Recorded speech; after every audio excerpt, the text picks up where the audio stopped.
Some people think that the anti-corruption campaign has gotten in the way of the economic reform agenda. But when you think about it, actually, I think it's probably an essential ingredient for an economic reform agenda.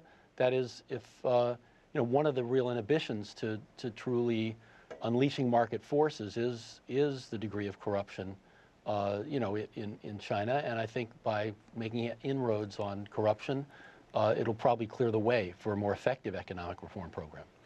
From a foreign businesses standpoint, I mean, I've read in several different articles that some welcome the anti-corruption campaign, and some sort of were concerned about the fairness of the anti-corruption campaign as to which companies get implicated in it.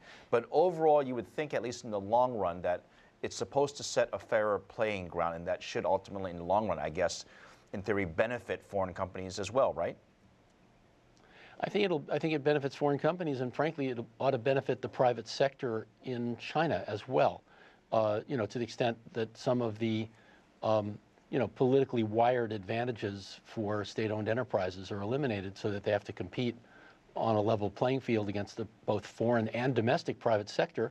That's probably a good thing for efficient use of resources in China. There's been a lot of talk of the new announcement about the 7% growth, which was a surprise to some.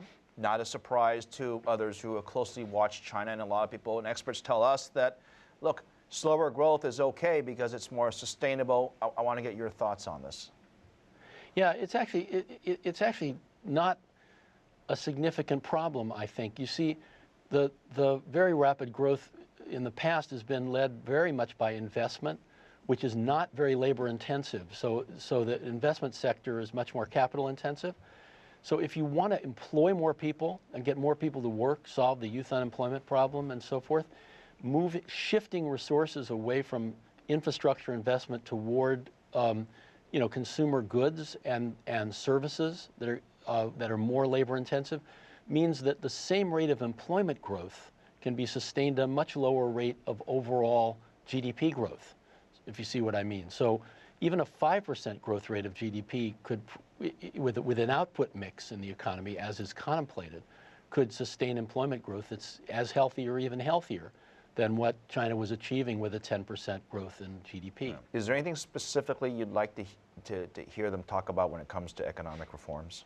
I was just back from Asia yesterday. I was in Singapore, and a lot of press attention focusing on what's going on at the meetings. I think the broad outline of reform was laid out in the third plenum. Of course, everybody's waiting for the details. There's so many details to be rolled out. I didn't get the impression there's likely to be a lot of that happening at this set of meetings. I know that the new environment minister was speaking. I think yesterday I missed. I was traveling. I missed what happened. But he's a person out of the education sector, Chen Jining from Tsinghua. And I'm hoping that China will begin to do some things that are pretty aggressive on the environmental front. I mean, the urban pollution is a serious problem there, and will inhibit, I think, will inhibit the economy if steps aren't taken to do something about it. The other theme that we've heard a lot about is sort of job creation, and a lot of people don't realize that they have to create millions and millions of jobs every single month just to sort of keep the average exactly the same. And that leads us to the issue of education. It's a big priority for China. And I always wonder, well, here's the problem. You can graduate plenty of smart people, but if there are no jobs for them, you're only creating another problem. I want to get your take on as to how the focus should be in terms of the education. Is it about making people smarter, or is it about finding places for people to work at after they graduate? Well, of course it's both. I mean, you want your education sector to give people the kind of capacity to learn and adapt throughout a lifetime. And since job requirements change all the time, particularly in a dynamic economy and especially in one like China that's growing so rapidly, you need an adaptable labor force. So there's basic learning skills. The educational system has to provide those.